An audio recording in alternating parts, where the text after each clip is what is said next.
Assalamualaikum warahmatullahi wabarakatuh. Bismillahirrahmanirrahim. Alhamdulillahi rabbil alamin. Wassalatu wassalamu ala ashrafil anbiya'i wal mursalin Sayyidina Muhammadin wa ala alihi wa sahbihi ajma'in, amma ba'du. Bapak-bapak dan ibu-ibu sidang jamaah Masjid Raya Bintaro yang berbahagia, alhamdulillah, berkat rahmat Allah subhanahu wa ta'ala, kita semua tetap dalam keadaan sehat walafiat, tidak kurang suatu apapun, dan kita baru saja menyelesaikan kewajiban salat maghrib secara berjamaah. Kita lanjutkan niat i'tikaf kita sampai nanti menjelang salat isya dengan kajian hadis-hadis dari kitab Riyadhus Shalihin min kalami Sayyidil Mursalin, karya Al-Imam Yahya bin Sharaf Muhyiddin An-Nawawi Asy-Syafi'i yang wafat 676 Hijriah. Mudah-mudahan Allah subhanahu wa ta'ala senantiasa memberikan berkah dan ridhonya kepada kita semua, amin ya rabbal alamin. Salawat dan salam tidak lupa kita sanjungkan, kita persembahkan kepada baginda Rasulullah sallallahu alaihi wasallam, seluruh keluarga, sahabat dan pengikutnya sekalian, termasuk kita di sini insyaallah ila yaumil qiyamah, amin ya rabbal alamin. Bapak-bapak dan ibu-ibu sekalian, kajian kita pada malam hari ini memasuki sebuah bab, pembahasan babus shalah ala Rasulillah sallallahu alaihi wasallam, yaitu satu bab yang menceritakan solawat, keutamaan solawat kepada junjungan Nabi besar Muhammad sallallahu alaihi wasallam. Sebagaimana biasanya Al-Imam An-Nawawi rahimahullah ketika akan menyebutkan hadis-hadis yang terkait dengan suatu bab, didahului dengan menyebutkan ayat yang terkait. Dalam hal ini adalah ayat 56 dari surah Al-Ahzab yang biasa kita baca dan kita hafal. A'udzubillahi minasyaitonir rajim. Innallaha wa malaikatahu yusalluna 'alan nabi ya ayyuhalladzina amanu sallu alaihi wasallimu taslima. Ayat ini seperti biasa yang kita jelaskan adalah solawat, perintah kita membaca solawat kepada Nabi sallallahu alaihi wasallam. Solawat apabila dari Allah subhanahu wa ta'ala itu adalah disebut dengan at-ta'zim, at-tamjid, pujian, kebesaran dan keagungan yang Allah berikan kepada junjungan Nabi besar Muhammad sallallahu alaihi wasallam, sekaligus sebagai as-sana. Apabila dari malaikat disebut dengan istighfar, permohonan ampun. Apabila dari kita maksudnya adalah doa. Maka selalu kita ketika membuka pengajian, membuka acara apa, selalu kita sampaikan senantiasa solawat tercurahkan kepada junjungan Nabi besar Muhammad sallallahu alaihi wasallam. Maksudnya adalah doa. Al-Imam An-Nawawi menyebutkan banyak hadis. Kita akan bahas mungkin malam ini 2 hadis yang terkait, dan selanjutnya nanti kita akan membahas hadis-hadis yang lain. Banyak yang menulis salawat kepada Nabi sallallahu alaihi wasallam. kita temukan para ulama, para tokoh menuliskan sholawat dengan berbagai redaksi, dengan kata-kata yang indah.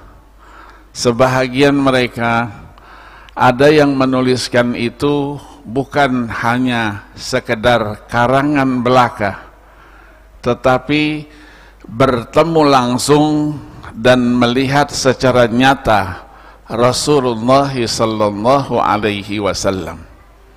Rasulullah berada di tengah-tengah mereka, kemudian dikaranglah, ditulislah solawat-solawat yang mengungkapkan kelebihan-kelebihan, keutamaan-keutamaan, kebesaran dan keagungan dari sisi manapun yang bisa dilakukan pada waktu itu sampai Rasulullah sallallahu alaihi wasallam pergi.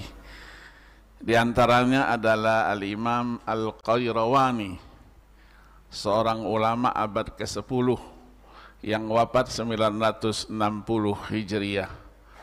Ayahnya seorang waliullah, ulama besar, bercita-cita mendoakan anaknya agar menjadi manusia yang lebih hebat lagi dari sang ayah, mempunyai karomah, mempunyai ilmu, dan sekaligus sebagai waliyun min awliyaillah. Doa ini dikabulkan oleh Allah subhanahu wa ta'ala. Salah satu yang didoakannya adalah semoga Allah memberikan kemudahan kepada anakku nanti untuk bisa berjumpa dengan Rasulullah sallallahu alaihi wasallam kapanpun, saat manapun ketika anakku menghendaki itu. Maka ketika sudah dewasa, sudah memiliki makom semacam itu, ketika dia akan menulis sebuah solawat, langsung beliau bertawassul, ya Allah, temukan aku dengan makhlukmu yang paling mulia di muka bumi ini, Rasulullah sallallahu alaihi wasallam. Rasulullah terus duduk di depannya, diperhatikan sisi mana yang akan ditulis. Muncullah tulisannya, satu buku tebal, Asy-Syama'il Al-Muhammadiyah Was-Salawat Az-Zakiyah. Yang ingin membaca silahkan dibaca. Kita kenal juga dengan Al-Imam Al-Jazuli yang menulis kitab Dalailul Khairat, lebih daripada 1000 salawat di dalam kitab itu. Beliau sejarahnya pada satu hari melakukan satu perjalanan panjang di Maroko. Maroko daerahnya tandus, sulit untuk mencari air. Pada satu perjalanan beliau kehabisan air, mencari adakah sumber-sumber air dari sumur-sumur yang ada di sepanjang jalan itu. Turun dari kendaraannya, dicarinya ke sana kemari, semua sumur itu kering, tidak ada air setetes pun, dan sumurnya dalam-dalam. Ke sana kemari dia dalam posisi ia mencari air itu, datang seorang anak. Ini mungkin yang datang malaikat ini kan, anak yang lewat. Ditanya, ada apa ya Fadilatul Syekh? Dia katakan, saya cari air ke sana ndak ada, ke sini ndak ada. Sementara saya dalam keadaan haus. Kata si anak, coba aku lihat dulu sumur yang di sana itu. Begitu dia nunduk ke bawah karena sumurnya kering, ya, dia katakan dia ludahkan sedikit, dia tiupkan. Airnya meluap sampai keluar. Nah, itu katanya Fadilatul Syekh, itu airnya sudah ada, katanya. Anak itu mau pergi, katanya sini dulu, nanti dulu. Apa yang engkau lakukan tadi? Aku juga sudah ke sini, tidak ada airnya. Jawab si anak tadi, aku bacakan salawat kepada Rasulullah sallallahu alaihi wasallam, maka Allah berikanlah kekuasaan, keagungan dan kebesarannya menjadikan sumur yang tadinya kering menjadi banyak dan meluap airnya sampai keluar. Sepulangnya dari perjalanan, Syekh Al-Jazuli Al-Maghribi yang dimakamkan di kota Pes, ya, di kota Pes, sebuah kota kecil di Maroko. Di situ dimakamkan beliau. Kemudian ada tokoh-tokoh yang lain yang kita kenal dengan Allal Al-Fasi yang wafat 1974 Hijriah dan lain-lain, dimakamkan di masjid itu. Maka setiap orang yang sampai ke masjid itu, wasiat almarhum Syekh Al-Jazuli, berikan kepada mereka, ijazahkan kepada mereka karanganku yang bernama Dalailul Khairat. Maka kita sering membaca Dalailul Khairat, kita baca. Kalau bisa sampai satu buku berarti 1000 sholawat lebih kita bacakan kepada junjungan Nabi besar Muhammad sallallahu alaihi wasallam. Begitu juga ulama-ulama yang lain. Maka ayat ini memberikan makna. Kata para ahli tafsir, tafsiran daripada ayat ini, innallaha wa malaikatahu yusalluna 'alan nabi, artinya yusni alaih, yamdahuhu wa yumajjiduhu, memberikan satu ucapan pujian, kemuliaan, keagungan, dan dari Allah subhanahu wa ta'ala adalah wa yastaghfirunahu, memohonkan ampun kepada Allah subhanahu wa ta'ala. Maka di ujungnya, ya ayyuhalladzina amanu sallu alaihi wasallimu taslima. Yang dulu kita sebutkan ya ayyuhalladzina amanu, itu adalah khitabu tasyrifin wa takrimin, adalah panggilan kemuliaan, kebesaran, keagungan, keakraban, kedekatan dari yang menciptakan kita, Allah subhanahu wa ta'ala. Ya ayyuhalladzina amanu, wahai orang-orang yang beriman, sallu alaihi wasallimu taslima, bacakan salawat dan sampaikan taslim kepada junjungan Nabi besar Muhammad sallallahu alaihi wasallam. Ketika kita membacakan salawat, berarti kita menyampaikan pujian kepada beliau.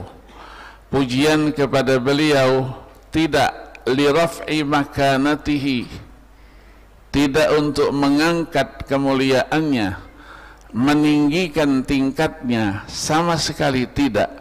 Itu adalah kepedulian kita sebagai syukur kita kepada Allah diutusnya seorang nabi yang bernama Muhammad sallallahu alaihi wasallam.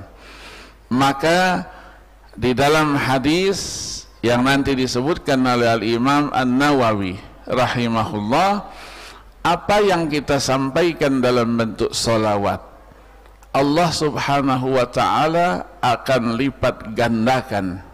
Sekali kita sebut solawat itu sampai kepada al-mala'ul a'la, Allah dengar, dan Allah langsung lipat gandakan apa yang kita bacakan dari solawat itu, misdaqan liqaulihi subhanah, sesuai dengan firman-Nya Allah di dalam surah Al-An'am, man jaa'a bil hasanati falahu asyru amsalihha, siapa yang melakukan satu kebaikan maka Allah lipat gandakan menjadi 10 kali.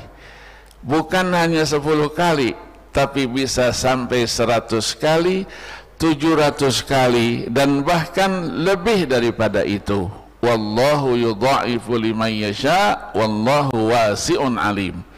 Allah mempunyai kemampuan untuk melipat gandakan pahala seseorang lebih daripada itu. Nah, disebutkan sebuah hadis riwayat Abdullah ibni Amr ibn al-As an Abdullah ibni Amr ibn al-As radhiyallahu anhu qala Rasulullah sallallahu alaihi wasallam, man shalla alayya marratan sallallahu alaihi biha asyrah. Siapa yang bersalawat kepadaku satu kali, maka Allah akan jawab dengan salawat 10 kali. Ini pelipat gandaan ganjaran dan pahala sebagai kemuliaan yang Allah berikan kepada junjungan Nabi besar Muhammad sallallahu alaihi wasallam. Maka kita dianjurkan sebanyak mungkin untuk membaca salawat. Kalau kepada Allah kita zikir, memperbanyak zikir, maka kepada Rasulullah memperbanyak salawat. Bermacam-macam salawat sudah disampaikan oleh para ulama. Ya, ada salawat namanya salawat nariyah. Allahumma salli salatan kamila wa sallim salaman taman ala sayyidina Muhammadin alladzi tanhallu bihil uqad, dan seterusnya. Ini sudah diamalkan oleh para ulama, dan salawat itu masing-masing punya keutamaannya, punya kelebihannya. Salawat nariyah apabila kita amalkan, dan kenapa kadang-kadang ulama ketika mengijazahkan kepada kita menyebut bilangan tertentu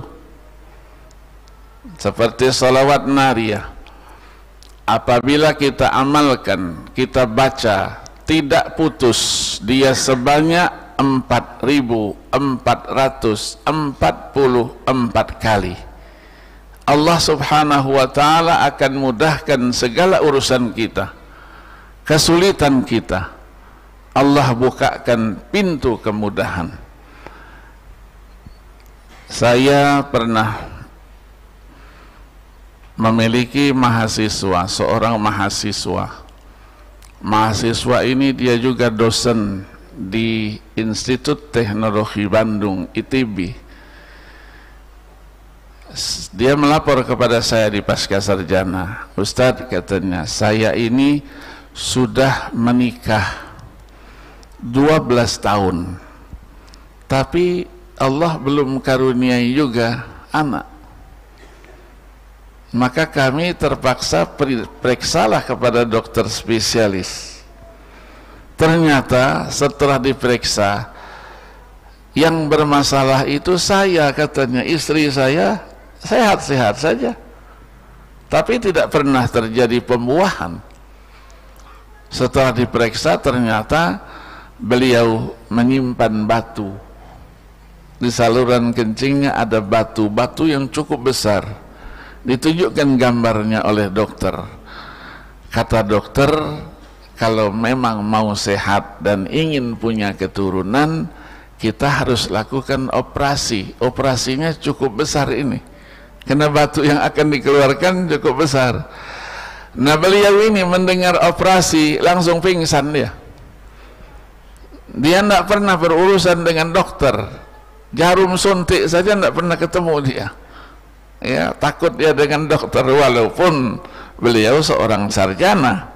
Ya, nah, dia tanya sama saya, ada tidak solusinya, Ustaz? Oh, kalau solusinya banyak, tidak perlu ke operasi, tidak perlu. Tapi harus melek matanya.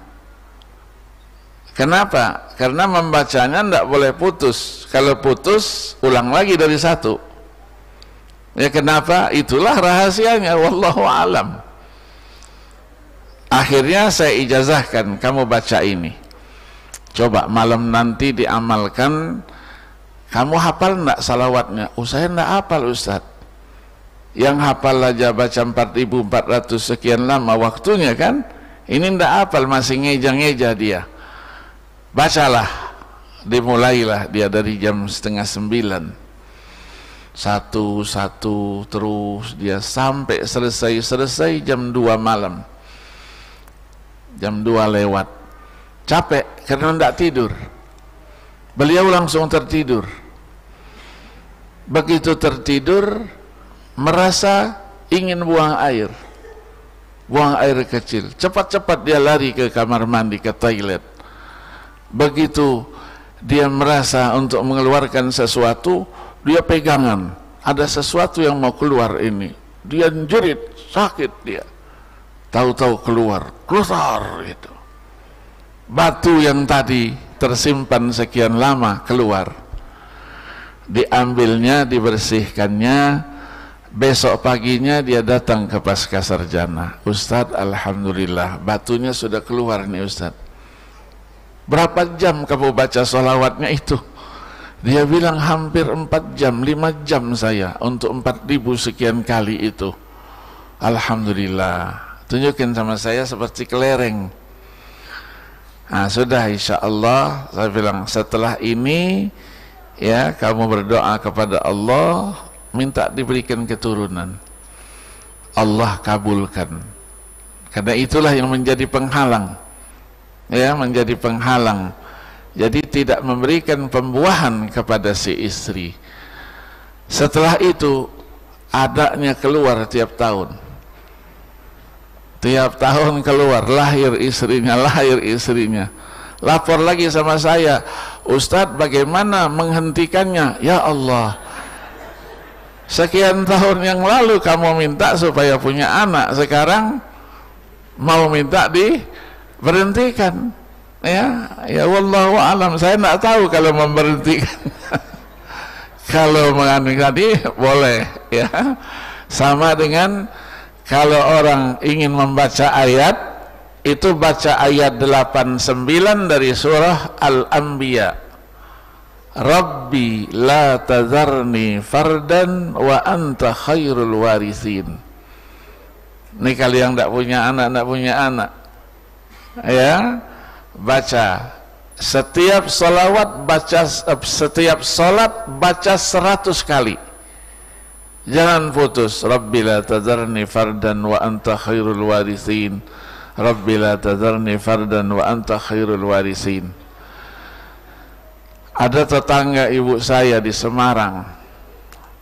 Kalau tadi 12 tahun, ini 16 tahun.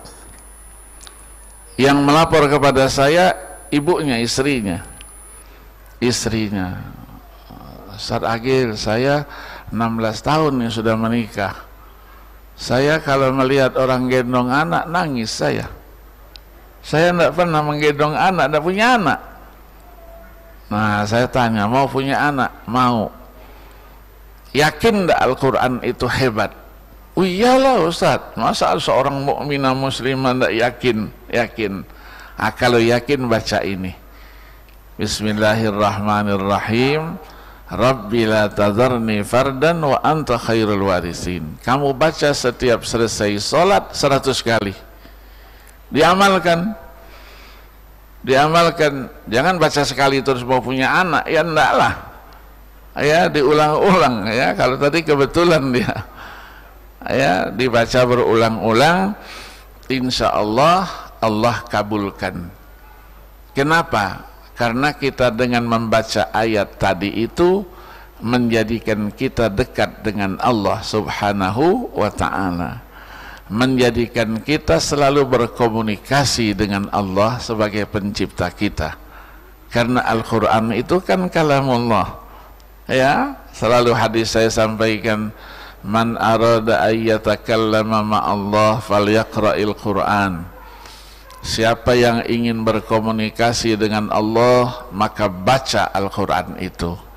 Berarti terjadi dialog terus. Dan ini adalah doa, ya, doa dari Nabi Allah Zakaria sehingga melahirkan Nabi Allah Yahya.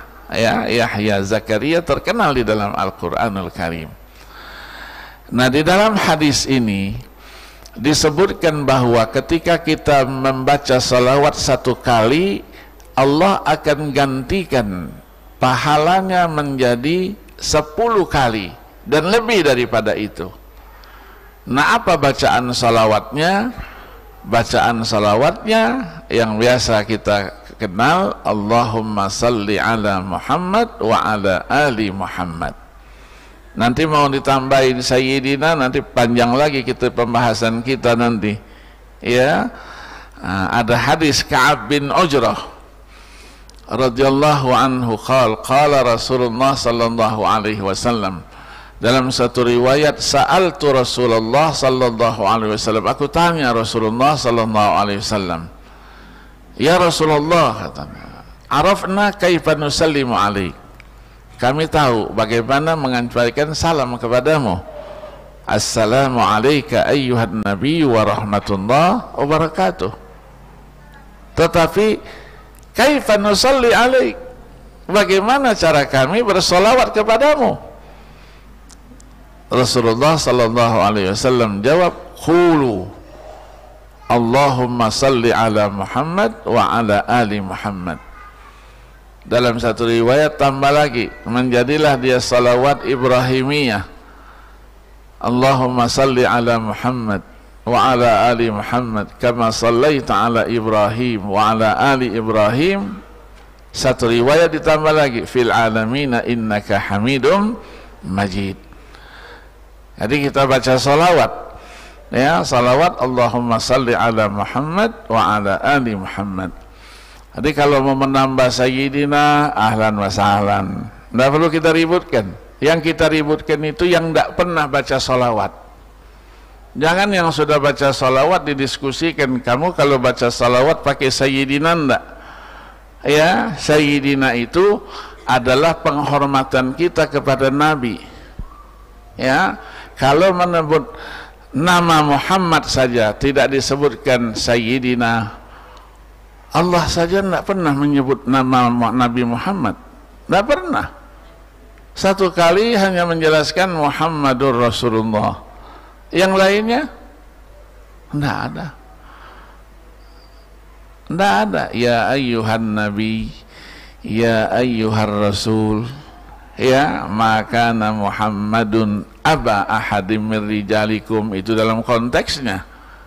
Jadi kalau yang menciptakan saja menghormati hambanya yang paling mulia di muka bumi ini dengan ya ayyuhan nabi, ya ayyuhar rasul, maka kita juga sewajarnya menambah sedikit Sayyidina Muhammad.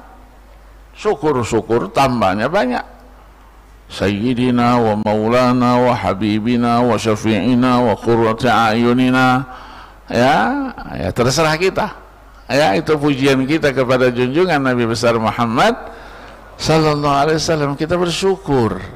Ya, kalau tidak ada beliau, wallahu a'lam, tidak diutus beliau, kita mungkin lebih buas dari binatang-binatang buas itu. Tidak tahu hak seseorang, tidak tahu mana yang boleh, mana yang tidak, itu jelas.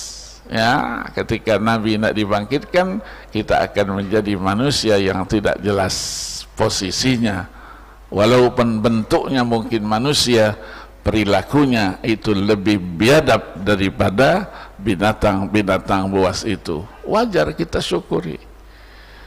Maka di dalam hadis yang kedua, Rasulullah sallallahu alaihi wasallam menjamankan sabdanya yang lain yang diriwayatkan oleh Ibnu Mas'ud radhiyallahu an Ibnu Mas'udin radhiyallahu anhu qala sami'tu Rasulullah sallallahu alaihi wasallam inna awlan nasi bi yaumal qiyamah aktsaruhum alayya salatan.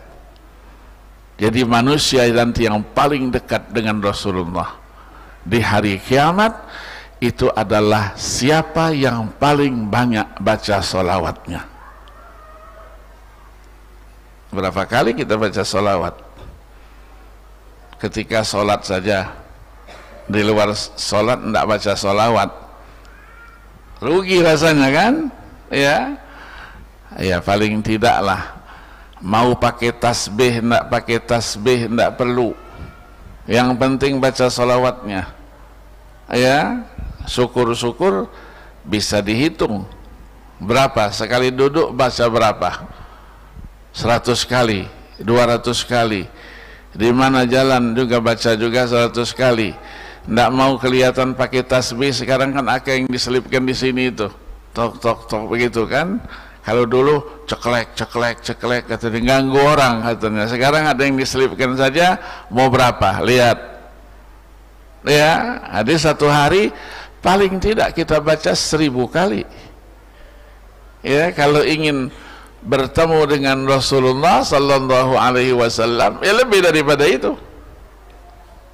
Ya, kita pernah mendengar kan ketika Habib Nabil Al-Musawa menceritakan saudaranya Habib Munzir Al-Musawa, kalau ada sebutan kepada Rasulullah Muhammad, nur sudah nangis. Ditanya, mengapa? Saya kepengen ketemu katanya dengan Rasulullah itu. Dibimbing oleh ayahnya, gurunya. Bacalah salawat itu akhirnya 5.000 kali paling tidak dalam satu hari. Ya, kalau diniati duduk sebentar saja selesailah. Iya kan? Duduk sholat subuh, duduk sebentar, berapa dibaca? Ya, nanti istirahat kerja, baca lagi. Ya, enggak perlu ngambil tasbih dulu, enggak perlu. Ya, yang penting kita baca terus. Karena kalau sudah terbiasa, maka makan waktunya lebih cepat. Lebih banyak yang dibaca, tapi waktunya singkat. Ya, jadi keutamaan salawat ini luar biasa.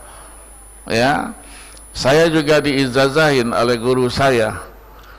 Guru saya diijazahin ketika saya masih remaja dulu. Ya, kalau waktu remaja kan kita belum bisa cari duit. Duitnya dari orang tua saja. Ya, kalau istilah sekarang ini masuk minal bokein. Ya, enggak punya duit. Ya, kata guru saya, Allah yarham, Habib Ali bin Ahmad bin Muhammad Bahusin, wafat tahun 1985 yang lalu, 12 Januari. Dia katakan, saya kasih ijazah, baca pendek saja kata, tapi bacanya jangan putus, 35 kali. Allahumma salli ala sayyidina Muhammad wa ala ali sayyidina Muhammad salatan takunu laka ridhaan wa lihaqqihi adaan. Kan ringan saja. Ya, salatan takunu laka ridhaan wa lihaqqihi adaan. Insyaallah kata dia dompetnya tidak pernah kosong. Mau enggak? Iya, jangan diisi kertas. Iya, kita maksudnya jangan kosong itu isinya duit. Ya, kita keluarkan nanti ada lagi gantinya. Keluarkan nanti ada lagi gantinya. Dan itu sudah saya praktekkan ya lebih daripada 50 tahun. Ya, sekarang alhamdulillah dompet ada aja itu. Walaupun dikeluarkan terus duitnya kan? Ya, ada saja. Nanti yang di dompet penuh, kantong yang depan kanan kiri juga penuh. Dari mana? Wallahu a'lam. Ada saja. Ya, Allah bukakan. Ya, itulah diantara keutamaan solawat. Maka orang yang paling banyak solawatnya adalah orang yang paling dekat dengan junjungan Nabi besar Muhammad. Maksudnya apa?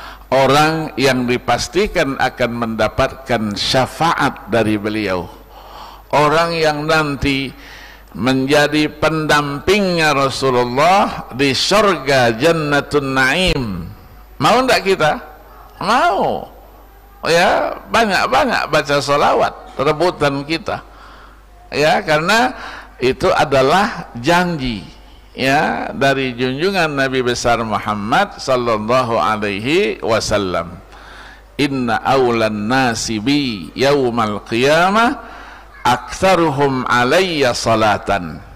Manusia yang paling mulia, paling dekat dengan aku di hari kiamat nanti adalah mereka yang paling banyak membaca salawatnya kepadaku. Nah, bagaimana prosesnya nanti salawat itu diangkat, ya, diangkat ke atas, dan bagaimana juga peran daripada malaikat, sehingga disebutkan nanti yang menjawab itu siapa gitu. Kita salawatnya kepada Rasulullah jauh atau dekat? Kalau kita sedang berziarah kepada Rasulullah, berarti kita berdialog dengan beliau. Kalau jauh, berarti kita tidak dekat dengan beliau, kan? Dari Indonesia kita baca salawat, Rasulullah di Madinah sana nyampe enggak? Nyampe. Ya, nyampe. Nah, disitulah ya sering diperdebatkan, apakah orang-orang sekarang, kalau orang-orang dulu tadi kita contohkan bertemu langsung dengan junjungan Nabi besar Muhammad sallallahu alaihi wasallam yaqadatan, bukan manaman, bukan mimpi, ya ada yang melihat, ra'aitu Rasulullah sallallahu alaihi wasallam fil manam, di waktu tidur gitu. Ya, ada qasidahnya kan, Sayyid Ahmad Al-Badawi atau yang lainnya menyebutkan itu, melihat Rasulullah di waktu tidur. Dan ketika kita memimpikan Rasulullah, itu tidak bisa diganti dengan syaitan. Ya, jadi syaitan la yumatsilu Rasul alaihi salatu wasallam, tidak bisa dia meniru Rasulullah. Maka ketika kita melihat itu, melihatnya yaqadatan, ya, betul-betul dalam posisi bukan tidur, tapi dalam keadaan sadar, ya, sadar. Nah, ulama menulis satu buku sendiri menceritakan tentang itu, ya. Tapi kalau mimpi dikaitkan dengan, ya, bermimpi kepada Rasulullah, terus Rasulullah perintahkan ini, nah bagaimana perintahnya itu, mimpi itu bisa tidak dijadikan sebagai hujjah syar'iyah, itu urusannya usul fikih, ulama-ulama usul fikih, ya. Ada yang menulis mada hujjiyatir ru'ya indal usuliyin, sejauh mana kekuatan daripada mimpi itu sebagai hujjah. Tapi ini dari disiplin ilmu lain, ya, yang namanya ilmu tasawuf, ya, kedekatan, zikir kita kedekatan. Ini semuanya menjadikan kita dekat dengan Allah, dekat dengan Rasulullah. Allah memang tidak bisa dilihat, nanti kita melihat Allah, ya, yang disebut dengan ru'yatul mu'minina lillahi azza wajal, bonus, ya, bonus nanti. Yang tidak mengakui adanya kemungkinan kita melihat Allah itu hanya kelompok Mu'tazilah. Mu'tazilah mengatakan tidak mungkin itu, karena di dunia saja tidak mungkin, apalagi di akhirat, ya. Ketika mereka berdalilkan ayat dalam surah Al-A'raf, walamma ja'a Musa limiqatina wa kallamahu rabbuh qala rabbi arini anzur ilaik qala lan tarani walakin indur ilal jabali fa in istaqarra makanahu fasawfa tarani, dan seterusnya. Kata Mu'tazilah tidak mungkin. Kenapa? Karena dalam ayat ini digunakan lan.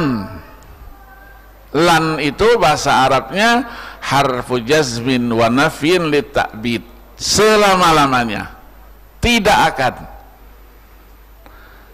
Jumhurul ulama menjawab itu. Kata jumhur, kami juga menggunakan ayat ini sebagai dalil, tapi beda pandangannya. Kami mengatakan mungkin bisa melihat, kalian mengatakan tidak mungkin itu. Pertama, Rabbi arini anzur ilaik, yang meminta untuk bisa melihat Allah itu siapa? Manusia biasa? Tidak. Yang meminta itu kan Nabi Allah Musa. Musa itu siapa? Nabiyyun wa Rasul, ya. Wahal yatlubu syai'an mustahilan, apakah dia meminta sesuatu yang mustahil? Tidak mungkin. Yang kedua, disandarkan ru'ya itu kepada bukit. Bukit itu apa? Benda mati. benda mati saja bisa, mungkin apalagi benda hidup, ya. Nah, di samping hadis-hadis, ya, hadis-hadis Nabi banyak sekali, ya. Insya Allah nanti kita akan jelaskan pada pertemuan-pertemuan kita yang akan datang. Di antara lain, ya, disebutkan innakum satarawna rabbakum yaumal qiyamati kama tarawnal qamara lailatal badri. Kamu nanti, kata Rasulullah, di hari kiamat akan melihat Allah Subhanahu wa ta'ala itu sama seperti melihat bulan purnama. Ketika menafsirkan ayat 26 surah Yunus, lilladzina ahsanul husna wa ziyadah, bagi orang yang berbuat baik itu ada husna. Husna itu surga, ziyadah itu apa? Melihat Allah Subhanahu wa ta'ala. Nah, tafsiran itu al-husna al-jannah, az-ziyadah an-nadharu ila wajhir rahman, merupakan salah satu hadis mutawatir dari 310 hadis mutawatir yang ada. Mudah-mudahan bermanfaat, ya. Terima kasih atas perhatiannya. Wallahul muwaffiq ila aqwamit thariq. Wassalamualaikum warahmatullahi wabarakatuh.